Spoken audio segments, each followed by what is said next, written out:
Bonsoir, bienvenue à vous en ce premier jour du mois d'août pour votre bulletin. Découvrons ensemble les tendances de la semaine. L'équateur météorologique d'Alizé est peu actif au large de nos côtes vers le 7e degré nord, mais en marge d'une onde tropicale. Le flux sur la Guyane est humide et localement instable. Dans les jours à venir, l'équateur météorologique d'Alizé va progressivement s'éloigner de nous, favorisant l'arrivée d'une masse d'air de plus en plus sèche. Les arrosages qui ont circulé sur la Guyane cet après-midi ont localement généré des cumuls de pluie modérés. Ainsi, à 16 h, nous avons relevé sur les dernières 24 heures 21 mm à Saint-Georges et jusqu'à 27 mm de pluie à Roura. En début de soirée, un temps sec persiste sur la bande côtière, tandis que les ondées continentales perdent progressivement en intensité dans les terres, sauf sur la moyenne vallée du Maroni, entre Grand Santi et Maripasoula, où s'attardent les dernières averses orageuses avant de s'évacuer vers le Suriname en début de nuit, laissant place à un temps calme pour le reste de la nuit. Mais à la faveur des éclaircies nocturnes, des bandes de brume peuvent se former localement dans les terres en toute fin de nuit. Le thermomètre affichera 24 degrés de minimal au petit matin. Mercredi, le temps s'annonce moins instable et en matinée, le soleil s'impose sur toute la Guyane après la dissipation des quelques plaques de brume ou de brouillard possibles sur les communes de l'intérieur. Cela dit, en cours d'après-midi, des arrosages continentaux parviennent tout de même à se former, tant sur le proche intérieur que sur l'arrière-pays. Néanmoins, l'impression de beau temps résiste assez bien et il y a peu de chances d'entendre un coup de tonnerre. Les maximales prévues pour la journée seront de 32 degrés.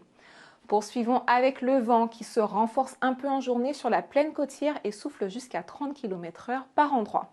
Les conditions maritimes restent bonnes avec une mer belle à peu agitée, néanmoins les crues grossissent jusqu'à 1,10 m en large, en cours de journée toujours sur une courte houle de nord-est.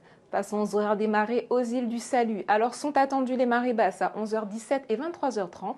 Les marées hautes sont prévues à 5h04 pour une hauteur de 3,56 m et 17h38 pour une hauteur de 3,29 m. Demain, les premières lueurs de soleil se verront à 6h26 avant de disparaître à 18h45. Petit focus sur les prochaines tendances. Jeudi, l'assèchement des conditions se confirme. Le temps promet d'être chaud et ensoleillé, même si toutefois, très localement, quelques rares arrosages continentaux peuvent encore réussir à circuler sur le proche intérieur en cours d'après-midi. Le vent se renforce en journée sur les plages, toutefois la mer demeure peu agitée.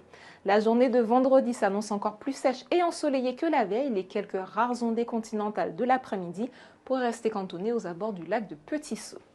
Le week-end, lui, promet d'être radieux sur l'ensemble de la Guyane avec des températures élevées, mais des alizés modérés permettent de rafraîchir un peu l'atmosphère sur la bande côtière.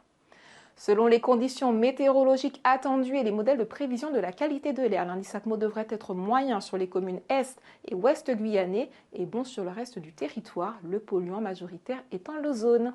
C'est ainsi que se termine votre bulletin. Demain, nous souhaiterons une bonne fête aux Juliens. Comme toujours avant de se quitter, voici votre citation du jour.